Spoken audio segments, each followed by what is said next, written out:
Guys, quick little video on the Marcolo trainer here. Let's get it out of the way with tolerances, play. Okay, yeah, we've got a bit of play. Yeah, this is like the something attempt at recording this video because I just can't flip today. There's your. There's a bit of a ring, but overall it's actually quite a quiet knife. That's lovely that's just done that, you know. Maybe if I could pull it off as saying I was doing like a, what's that called? The knuckle duster or something? But no, I was actually trying to... That wouldn't have ended well, would it? You know, it's not my favorite knife, but I do love the balance. I think the balance on this thing is absolutely brilliant, right?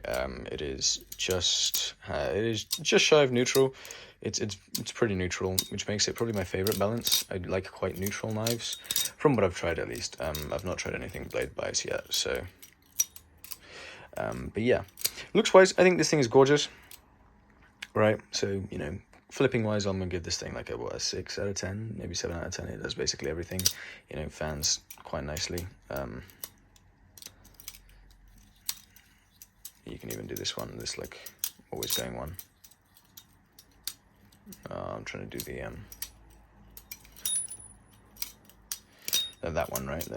I learned from Balisong flipping, like never-ending one, right, where it goes like down and up and down, and yeah, it does fans quite nicely. Obviously, so does Rolos quite nicely.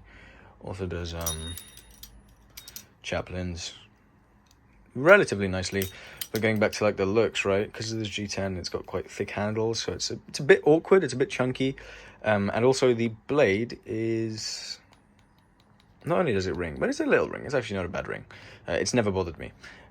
Whereas one thing I forgot to mention in the chat video is actually there is a ring, but that ring is like very present, especially in the late hours, or if you have like a headache, right? But yeah, there is that little ring, but the big thing is that there is no chamfering or crowning on the blade here, so chaplins aren't the most comfortable thing in the world, but it does also chaplin really nicely. Like, this chaplin is effectively just off my finger. Yeah, it doesn't come off unless obviously you let it go. Ooh.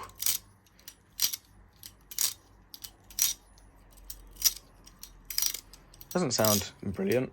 But for, what is this, like £26? It's not too bad. Kind of difficult to come across in the UK. You either buy this secondhand or you can find this on Amazon. I did get this new off Amazon, so...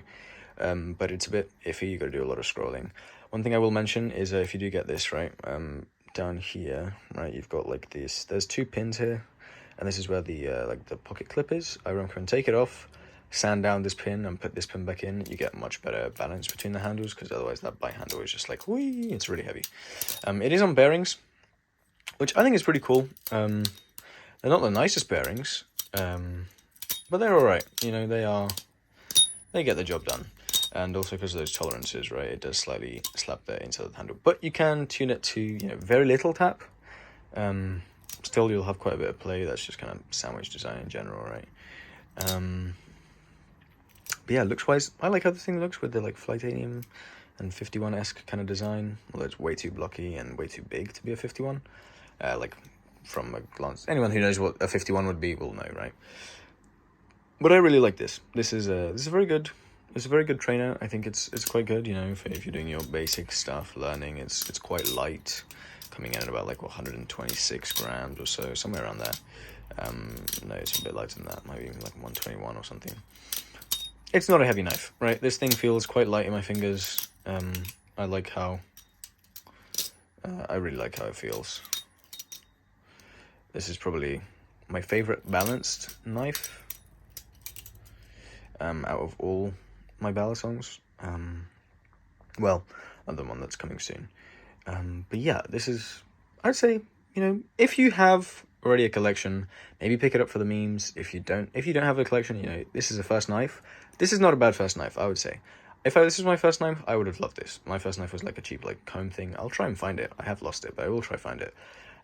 But yeah, overall, I'd say, you know, overall 6 out of 10. Not horrendous, But also nothing special, right? It's just this, right? Availability-wise, it's fine.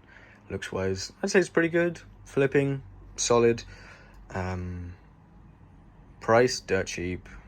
Sound is obviously nothing to be desired, but it's also not, it's not like completely unstimulating.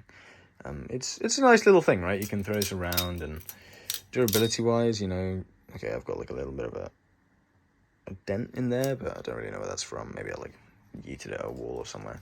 But yeah, overall, I don't think there is anything. Oh, come on. Whip rollover. Oh no, it's not like that. It's like this. Nope.